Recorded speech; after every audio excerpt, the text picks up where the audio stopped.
Hello, how are you?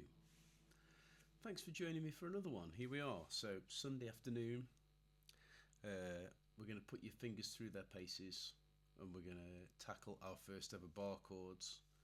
They may be the first ones for you. This might be something you're already a pro at.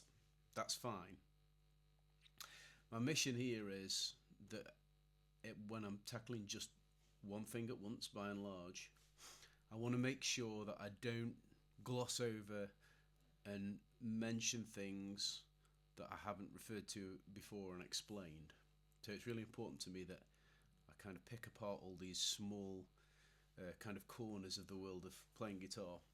There's probably loads of videos about bar chords. I've never watched any of them, but I've played bar chords for ages, so I'm going to tell you what you can do. So a bar chord is when you take a shape, for instance this A shape. I can move this little cluster of notes that my fingers are making on fret 2. If I move them up 3 frets I get a C instead of an A. Okay, so they're all on fret 5. But if I want to play 5 strings like I was doing before, because I was playing 1, 2, 3, 4, 5, then I'm going to have to find a way to bring the open notes from the chord along with me, and that's where my first finger comes in. So I'll lay my first finger across fret 3 in this case. Keep that gap just the same as it would be between, the open A chord down here and the nut, that little bone or plastic thing down there. Okay, so it's going to be 2 frets, 1, 2, so we've got a space fret when nothing's going on, fret 1, we've got the nut. Okay, so there's my A chord, moving that little cluster of fingers up, putting my finger across. Now the finger's principally got to make contact with the 5th string and the 1st, because those would be the open notes in the chord. And I've got to get a good squeeze down on those, right? Now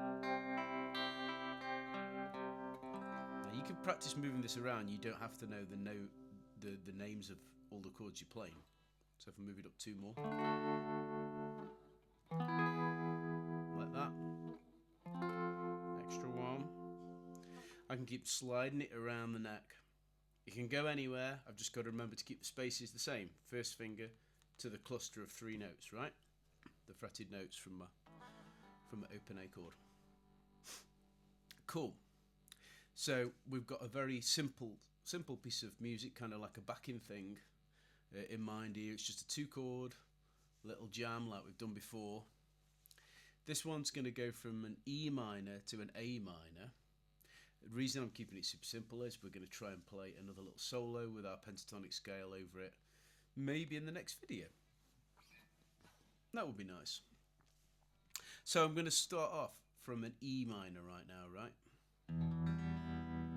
So I've switched my root note now from this 5th string, right down there, to the bottom string, the 6th string. Okay. So my fretted notes are on strings 4 and 5, fret 2. And I've got 4 open notes this time to hold on to. All of those. Sounds kind of cool on its own, actually. I've got to tell you before I go into this, if you have some tremolo at your disposal, this is going to help you get through this, because it's going to make everything feel more mellow and kind of swooshy and nice. So I've got open, 2, 2, open, open, open. That's from my nose down to my toes in strings. Sorry, I keep swapping the order of those things. Now what I'm going to do is I'm going to take this little chord and I'm going to move it up 5 frets to 7.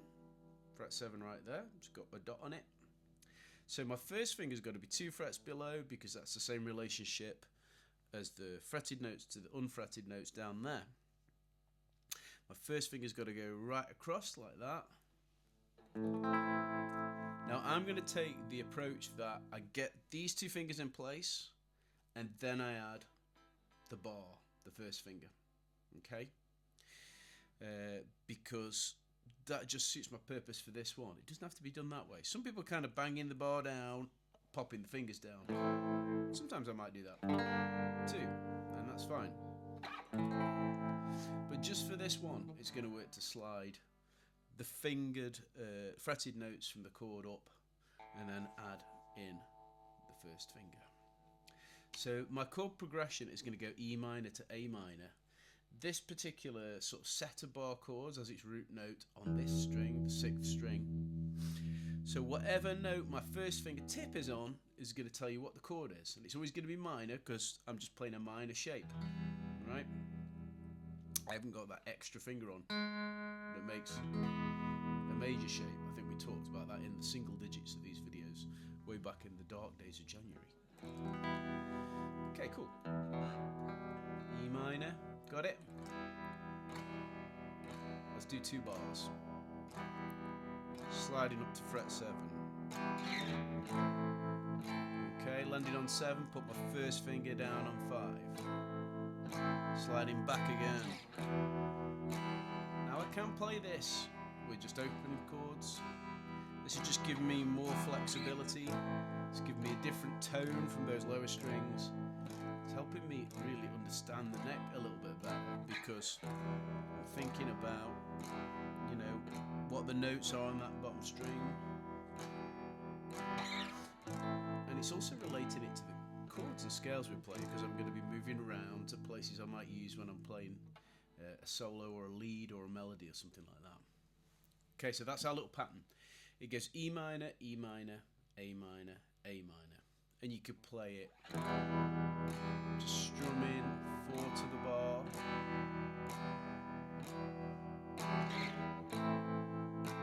Like that.